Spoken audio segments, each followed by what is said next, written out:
Fala, meu cotista, beleza? Sejam bem-vindos a mais um vídeo do canal Filha Questão, Ivan aqui falando. E bora bater um papo sobre o Betal, fundo agrologística aí do BTG. Vamos dar uma olhadinha o que rolou durante esse mês.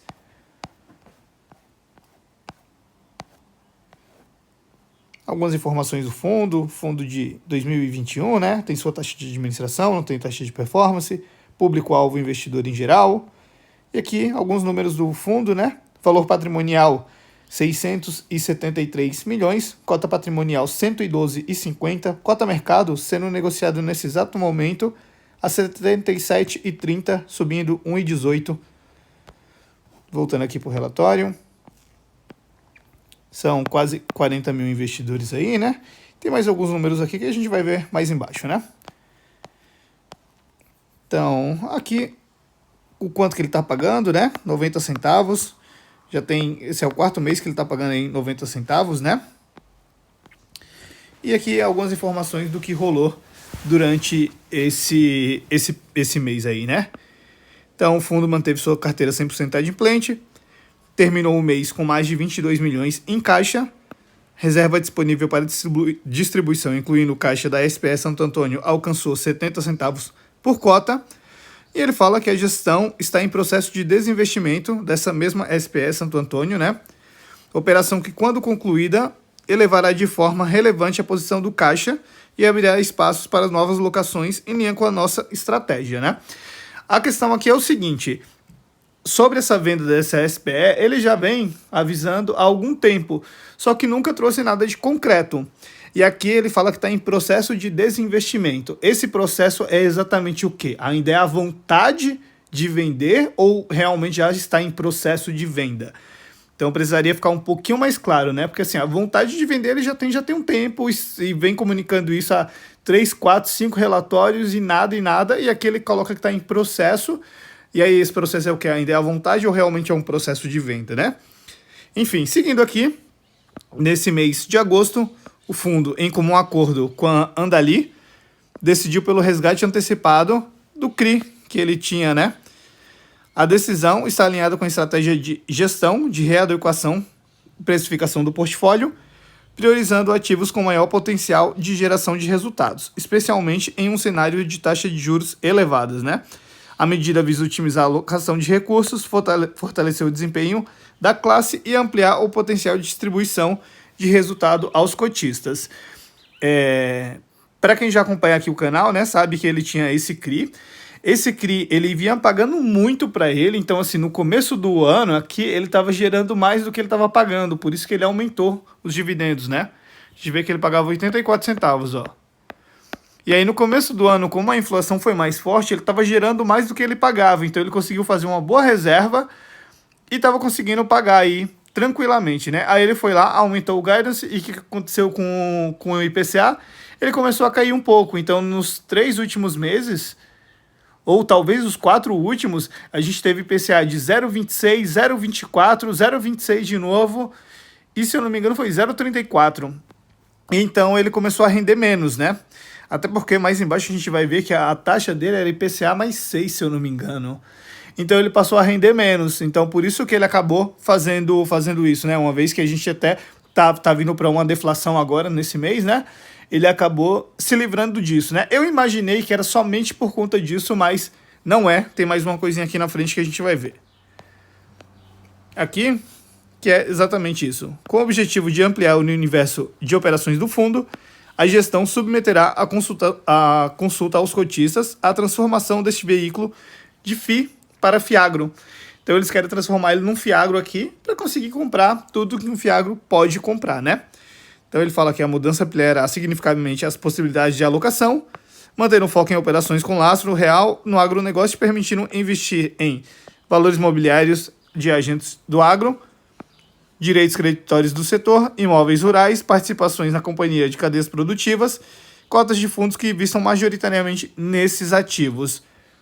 Propõe também, adicionalmente, a inclusão do mecanismo de recompra de cotas, com limite de até 10% das cotas emitidas em 12 meses. E aí ele informa também que já contam com pipeline robusto de operações com expectativa de liquidação ainda em 2025. Então, assim, ele como eu estava falando para vocês, né? Eu estava imaginando que ele estava saindo por conta daquilo, que o IPCA vai vir mais baixo, né? Historicamente, o IPCA do Brasil, ele vem mais alto no primeiro semestre, no segundo semestre ele tende a dar uma caidinha, né? Como a gente já entrou no segundo semestre e a tendência é essa, eu imaginei que ele estava saindo por conta daquilo, né? Mas ele iria alocar isso de uma outra forma. Só que, pelo jeito, ele já tem outros planos, né? O que ele vai fazer? Ele tem esses 22 milhões em caixa, tá nesse processo de venda ou vontade de venda da SPS Santo Antônio, tá para pegar mais um valor aí e quer começar a investir em outro ativo, em outra classe de ativos, né? No caso, ele quer se transformar num Fiagro para conseguir investir em Fiagro, né? E eu tava dando uma olhadinha, eu jurava que o BTG tinha um Fiagro, e ele tem, né? Tem o Betra, mas é terras agrícolas, é igual esse aqui, o Betal, né? Mas ele tem também, eu acho que é o BTAG, eu vi, só que aí para investidor qualificado é um fundo bem pequeno, de 67 milhões, se eu não me engano, é isso, 67 milhões. Eu dei uma olhadinha, ele é majoritariamente CDI, né? Só que assim, ele é bem puxado, viu? Muito puxado. Tem umas taxas lá que eu vi de CDI mais 7. Isso é muita coisa, né? Um risco muito grande. Então vamos ver quais que são esse pipeline aqui, né? Seria bom ele soltar esse pipeline até para o pessoal votar sabendo do que ele pretende fazer com esse fundo, né? Para que caminho ele pretende levar. Claro, ele tem esses imóveis dele, eu acredito que ele não vai se desfazer deles do nada para pegar e virar de fato um Fiagro, 100% Fiagro, né? Mas seria bom saber isso para a gente ter uma ideia de onde que tá entrando aí, né? Para que caminho ele vai seguir. Eu não sou cotista do fundo, mas já venho observando ele há um tempinho, né? Logo no começo eu achei bem interessante por conta justamente desse CRI, que estava rendendo muito para ele, e aí começou, uns 2 meses atrás, começou a render um pouquinho menos, eu já fiquei meio assim, opa, peraí, tá muito inflado isso aqui, deve ser por conta desse CRI, não sei o quê. E aí a gente tá vendo que agora ele tá gerando um pouco menos do que ele tá entregando, né? Então, assim, acabou, não vou falar passando à vontade, ainda eu acho interessante a tese, né?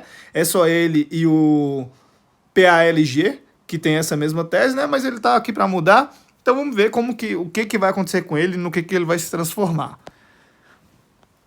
Aí seguindo aqui, né? Rendimento de 90 centavos. Vai pagar aí no dia 26. E aqui a gente vê a DRE dele, né? Então, total das receitas, 4.884.000. Total das despesas, o quanto que deu o resultado do fundo, quanto que deu por cota, né? 74 centavos. E o quanto que ele pagou, 90. Então a gente olha os últimos 2 meses aqui, ó. Ele gerou 79 com 76 e pagou 90, pagando sempre acima do que ele pode, né? Aqui a composição do resultado. Então quanto que ele tem ainda de resultado a distribuir aí, 70 centavos, né?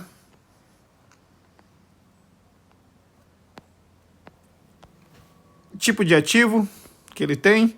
Então a gente vê ele tem um pouquinho de tudo, né? Diferente do PALG, quer dizer? PALG, isso.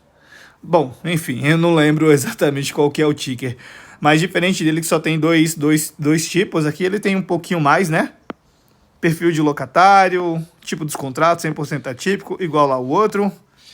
Indexador, 100% IPCA. Vencimento dos contratos, só lá para depois de 2031 que vem a maior parte, né? Mas tem um período médio aí de 7 anos. Mês de reajuste de 2024, ou seja, tem reajuste em aberto aí, ó. 41% em fevereiro, 28% em março, 13% em abril, 18% em julho. Aqui é a carteira dele, então a gente vê a localização, né? Bastante concentrada aí no Paraná. Tipos do contrato, tipo do contrato, né? Valor patrimonial e receita contratada. E aqui os ativos dele, né? Esse ativo aqui que ele está querendo se desfazer, 84 milhões. Vamos ver se vai ser por esse valor mesmo que ele vai vender, se vai ser acima disso. Tem que ficar de olho, né? Cotação histórica e volume mensal, então volume médio diário aí de 500 mil, né?